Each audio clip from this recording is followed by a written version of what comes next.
मैं इस वक्त हूँ दिल्ली स्थित अम्बेडकर भवन में। यहाँ बामसेफ के दिल्ली अधिवेशन में का आयोजन किया गया था। मेरे साथ जो तमाम गेस्ट हैं, प्रोफेसर रतन लाल या फिर डॉक्टर सूरज, तमाम सभी गेस्ट हैं। हम उनसे जानने समझने की कोशिश करेंगे कि आज के जो बामसेफ का अधिवेशन था, इसमें मुख्य मुद्दे क्या थे, क्योंकि इसमें ईवीएम की बात की गई है, देश में बढ़ती हुई हिंसा की बात की गई है, तमाम ऐसे मुद्दों को उठाया गया है। तो इन्हीं सभी के बारे में हम जानने और समझने की कोशिश करेंगे।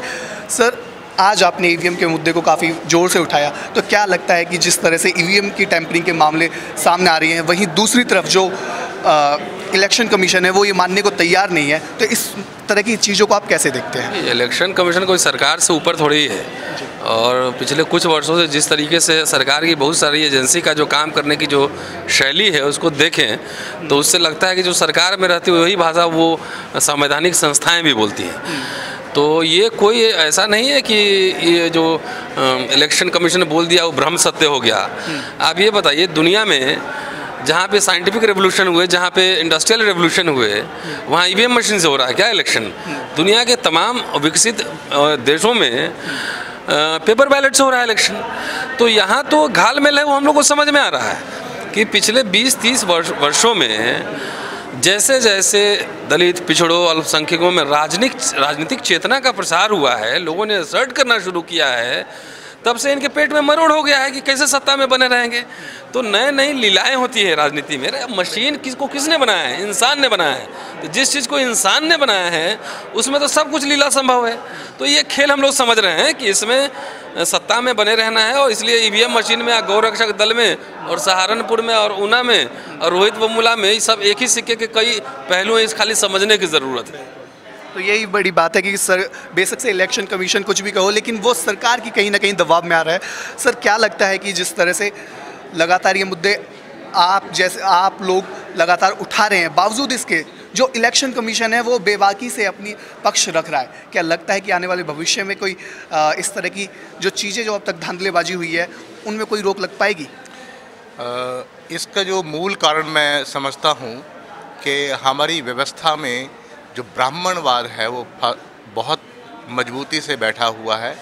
वो हमारे पार्लियामेंट में है, हमारे एग्जीक्यूटिव में है, जुडिशरी में है, और वही जो एग्जीक्यूटिव का पार्ट है हमारा ये इलेक्शन कमीशन है।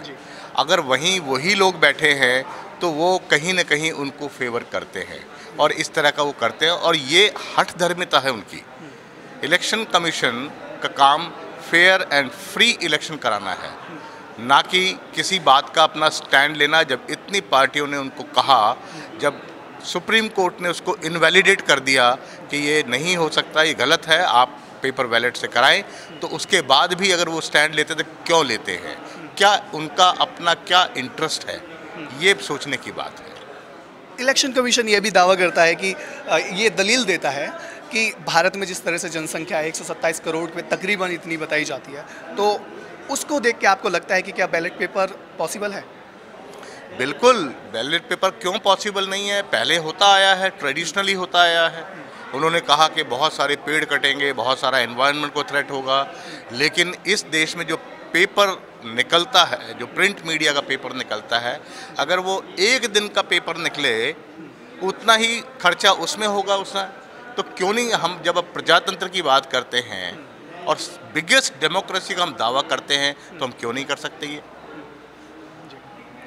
तो ये वाकई में अब इन्होंने बिल्कुल सही बात कही है कि अगर सरकार को इतने पेपर की चिंता है, या फिर जो ईवीएम की बात की जा रही है, जहाँ से ईवीएम की चिप्स बन के आती है, चाहे वो जर्मनी हो, इंग्लैंड हो, जापान हो, वो कंट्रीज़ यूज़ नहीं कर रहे हैं ईवीएम का, लेकिन भारत में ही क्यों, बावजूद इसके जब इस पर लगातार सवाल उठ रहे हो।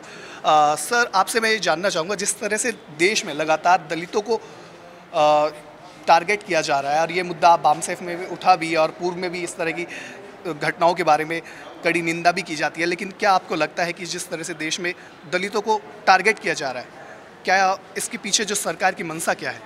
ये सबसे इंटरेस्टिंग बात है कि कौन टारगेट नहीं हो रहे हैं। आम लोग जो हैं, ख़ास तौर से जो बैंक यूज़ करते हैं, बिना उनसे पूछे उनके ही पैसे को निकालने के लिए आप ऐसे ऐसे कानून बना रहे हैं कि वो बेचारा रोज़ पैसा दे के ही थक नहीं रहा है। दूसरी बात, जो रोज़गार है, जिसके सृजन के लिए मोदी जी ने 2 करोड़ प्रति वर्ष का वायदा किया था और अभी तक 5 लाख 2 वर्षों में रोजगार, सरकारी रोजगार के अवसर समाप्त कर दिए गए। किसानों पर गोली चली है, कोई उसके लिए दुख नहीं है।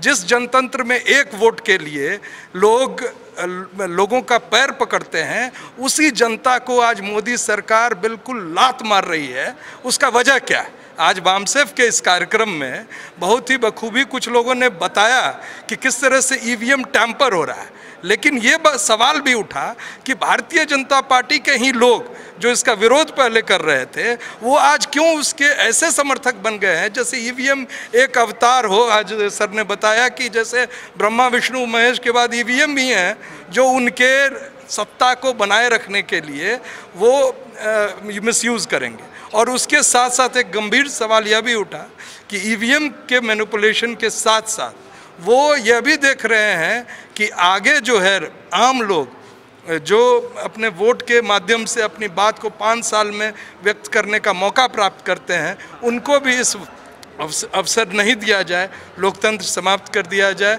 और ये आज उठा और ये बात उठी कि और तमाम लोगों ने कहा कि गुजरात में जो आ रही चुनाव, उसमें कम से कम इस बार आप बैलेट में करा के देखें।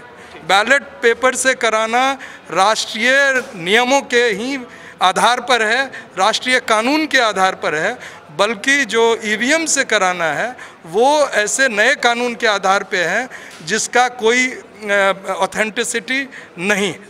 तो आज ये बात उठी और मैं समझता हूँ कि ये बड़ी देश के लिए सोचने का विषय है। तो ये वाकई में एक गंभीर विषय है, क्योंकि सरकार लगातार जिस तरह से ईवीएम के मुद्दे पर अपना पक्ष रख रही है, वहीं जो इलेक्शन कमीशन है वो भी इसे पूरी तरह डिफेंड कर रही है, लेकिन जो विपक्ष है वो पूरी तरह इसके खिलाफ नज़र आ रहा है, लेकिन सरकार पे इन बातों को कोई भी असर नहीं देखने को मिल रहा है।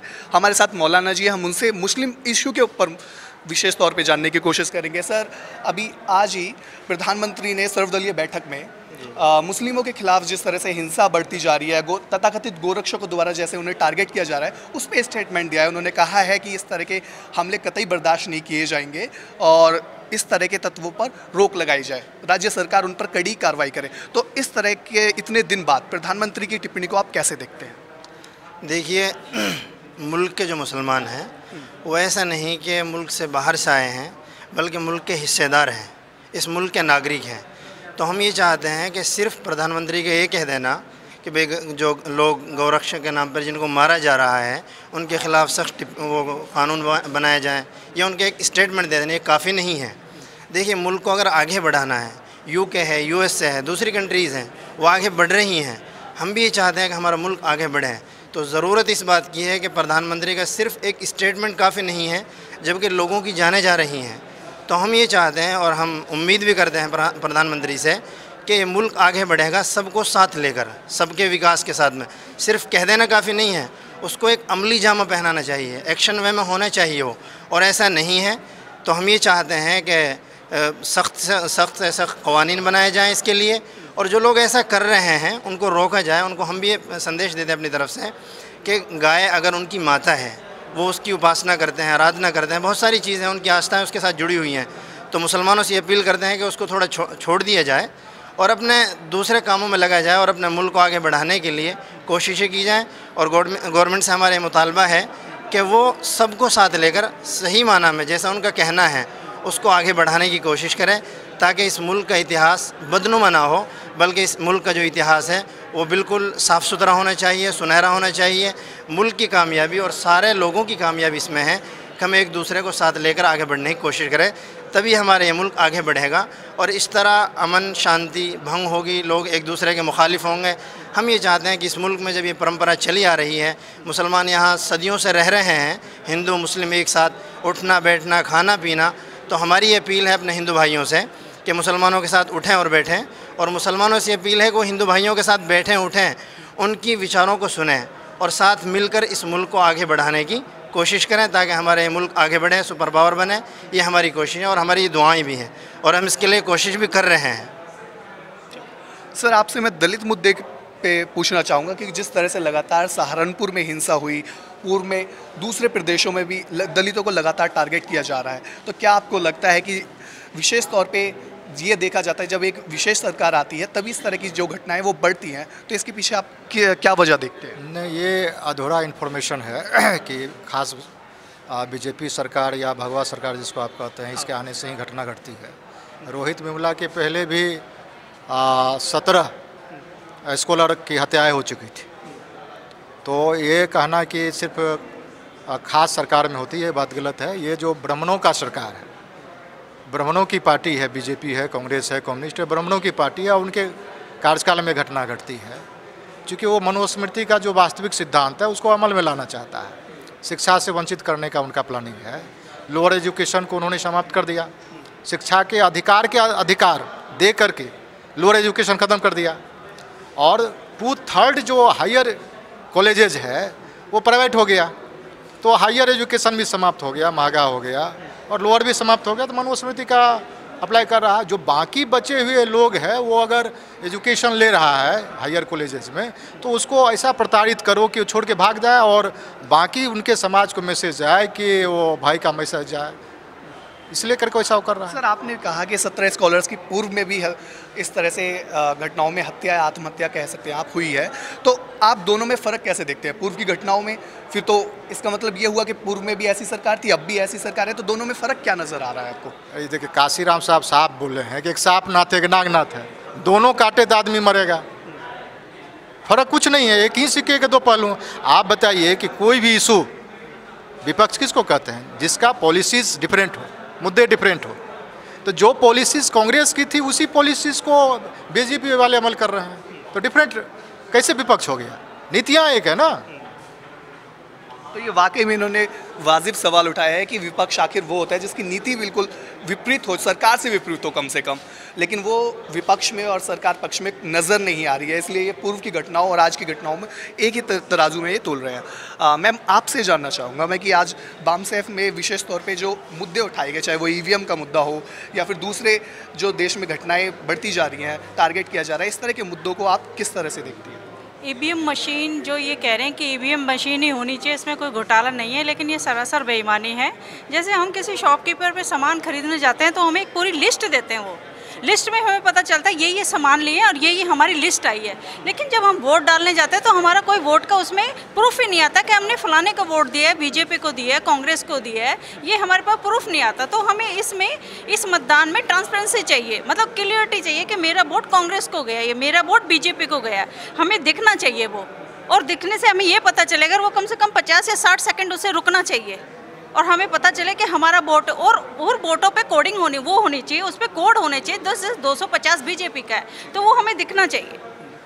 इस तरीके से हम चाहते हैं कि ये जो मशीनें ईवीएम की, इनके साथ बैलेट पेपर लगाए जिससे हमारी ट्रांसपेरेंसी और हमें पता चले हमारा वोट किसे दिया गया। मैं सिर्फ इतना ही कहना चाहती हूँ। सर, आपसे मेरा सवाल है मीडिया को लेकर, विशेष तौर पे आप डीडी न्यूज़ से जुड़े हुए हैं, तो आप इस लगातार देखते हैं कि इस तरह की घटनाएं बढ़ती जाती हैं, होती हैं, तो इन पे मीडिया का जो कवरेज है वो अपने आप में एक सवालिया निशान लगाता है। तो आपको क्या लगता है कि जो मीडिया है क्या वो जानबूझकर इस तरह की घटनाओं को नहीं दिखाता है? मैं ये कहना चाहता हूँ कि भारत का जो मीडिया है वो दरअसल पेड मीडिया है। तो जो ब्राह्मणवादी ताकतें सत्ता पर कब्जा करना चाहती हैं, और ये जो डीएनए रिपोर्ट आई थी 2001 से, उससे ये पता चल गया कि ब्राह्मण विदेशी है और ऊपर की जो विदेशी जातियां हैं, ब्राह्मण, क्षत्रिय, वैश्य, ये भारत में कब्जा किए हुए हैं। और SC, ST, OBC और माइनॉरिटी ये भारत के मूल निवासी हैं। तो जैसे जैसे भारत के मूल निवासियों में जागरूकता आती जा रही है, तो ब्राह्मण अपना षड्यंत्र लगातार चला रहे। और उनका षड्यंत्र चलेगा कैसे? उनका षड्यंत्र मीडिया के माध्यम से चलेगा, क्योंकि मीडिया जो है दरअसल समाचार या खबरें का माध्यम नहीं है, वो जनमत बनाने का काम भी करता है। तो अगर मीडिया जनमत बनाएगा ब्राह्मणवादियों के पक्ष में, और तभी ये सत्ता पर काबिज रह सकते हैं। ये दरअसल पूरा मामला जो है वो सत्ता पर काबिज रहने का है, और जिसके हाथ में सत्ता रहती है वही जो हक अधिकारों को डिसाइड करता है। इसीलिए आज SC, ST, OBC और माइनॉरिटी के पास अधिकार नहीं है, जबकि उनकी संख्या देश के अंदर 85% है। आज मुझे बता दिए, देश के अंदर कोई भी SC या ST की कोई भी पार्टी, राष्ट्रीय पार्टी नहीं बची है। ओबीसी जो इस देश में 52% है वो कहीं भी सत्ता में नज़र नहीं आ रहा है आज। और SC ST और मुस्लिम जो हैं वो सब मिला के, क्योंकि वो सभी एक ही DNA के लोग हैं, अब इनको धीरे धीरे पता चलने लगा है, मुस्लिम्स को भी पता चलने लगा, SC ST को भी पता चला कि हम सब भाई भाई हैं। ये DNA के माध्यम से प्रूफ हो चुका है।